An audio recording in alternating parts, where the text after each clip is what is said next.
Hello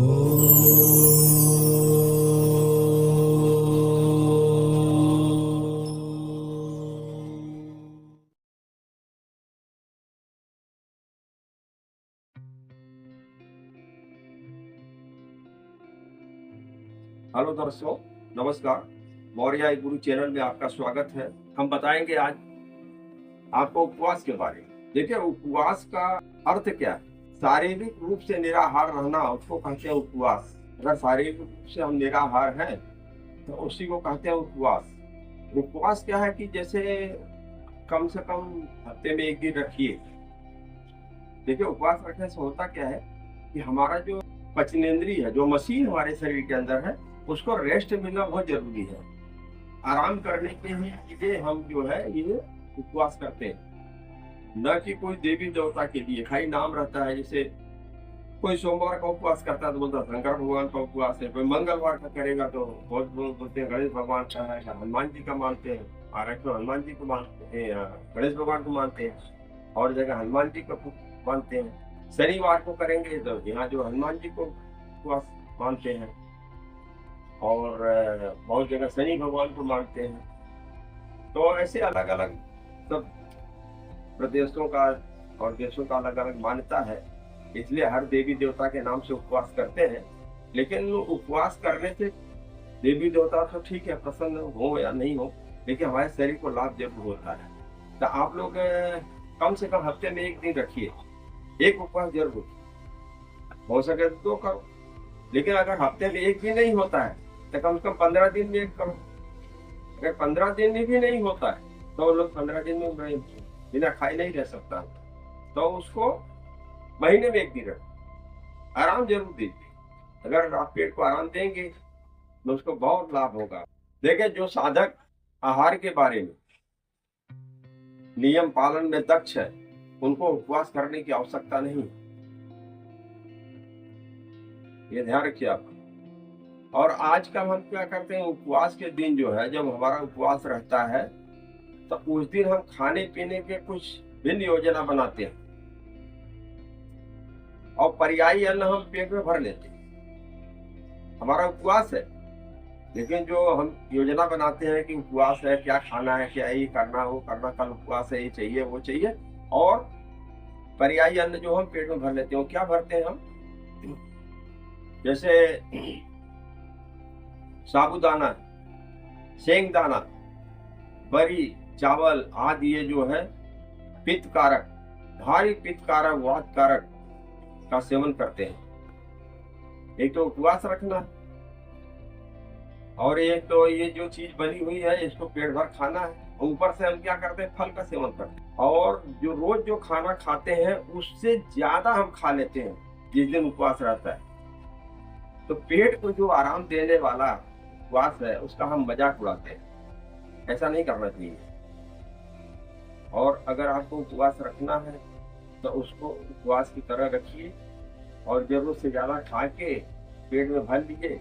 अब वो देर सब जगह जहाँ गए हमारा उपवास है तो कुछ आया वो खा लिए, फिर हमारा उपवास है ये खा लिए, वो खा, तो उपवास का चीज खाते खाते रोज से ज्यादा हो जाता है, जिससे उपवास में कोई लाभ नहीं होता है। उपवास का अर्थ होता है उपवास, उप का मतलब होता है सानिध्य, वास का मतलब होता है हम जहाँ रहते हैं।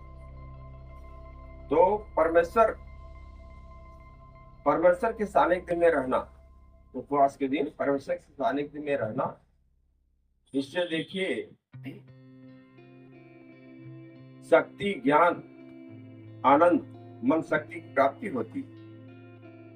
शरीर अंतर्गत इंद्रियों को आराम देकर परमेश्वर शक्ति का अनुभव लेना, ये सही उपवास का अर्थ है।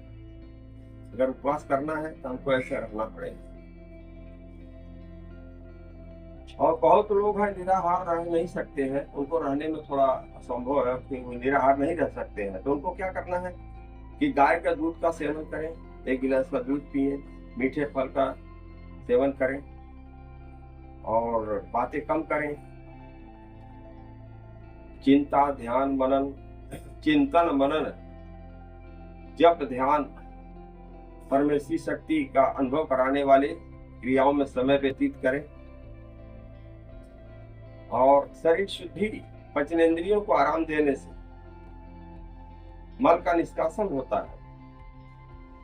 अगर जिस दिन हम देखिए उपवास अगर करते हैं, अगर सही में आप उपवास करेंगे, कच्चे चीज का सेवन ज्यादा करेंगे और पकाई हुई चीज कम लेंगे, तो हमारा जो पेट है ना बहुत अच्छे से साफ होता है, मल का निष्कासन। इससे क्या होता है, हमारा वात और पित्त का अधिक कम होता है, नींद, सर्गदत्त, रोग प्रतिबंधक शक्ति बढ़ती।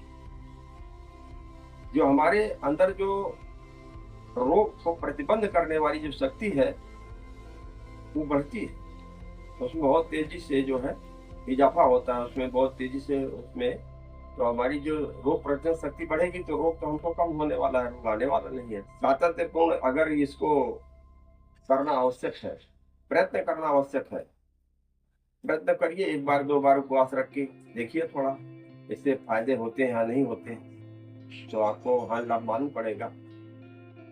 और आज का एक उपवास, आज समझ लो एक उपवास कर लिए और साल भर के बाद दूसरा उपवास किए, इससे कुछ भी लाभ होने वाला नहीं है, कुछ भी मिलने वाला नहीं,